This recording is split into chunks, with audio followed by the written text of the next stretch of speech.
আমাদের দেশনায়ক তারেক রহমান তিনিও বাংলাদেশের হাল ধরে যাতে বাংলাদেশকে একটি মডেল বাংলাদেশ গড়ে তুলতে পারে, এই জন্য সবাই তার জন্য দোয়া করবেন।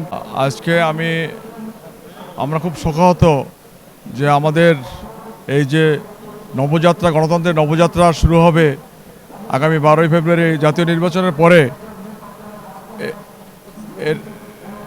এর বেগম দেশটাতে খালেদা জিয়া এভাবে চলে যেতে হবে আমরা কল্পনা করতে পারি নাই।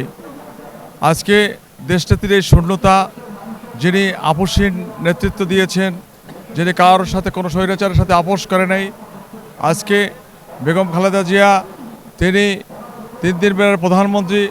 আমি সেই সুদূর পিরোজপুর জেলার জিয়ানগর উপজেলা থেকে এসেছি। আমার উপজেলা 2002 সালের 21শে এপ্রিল এই জিয়ানগর উপজেলা তিনি শহীদ জিয়ার নামে রূপান্তরিত করে জিয়ানগর উপজেলা ঘোষণা দিয়েছে।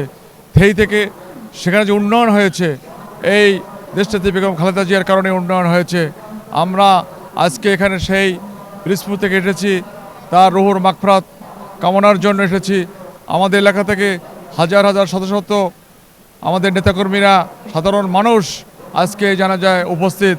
আমরা চাচ্ছি যে শহীদ জিয়াউর রহমান যিনি শনিবার বাংলাদেশ গড়ে তুলতে চেয়েছিলেন, খালেদা জিয়াও তিনি সার্বভৌমত্ব বজায় রেখেছেন।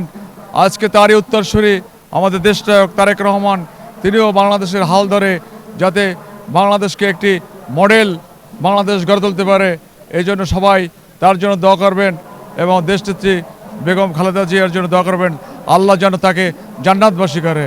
আমি ফাইজুল কবির তালুকদার, জিয়ানগর উপজেলার সাবেক ভাইস চেয়ারম্যান, সাবেক সাধারণ সম্পাদক এবং বিআরডিপির চেয়ারম্যান।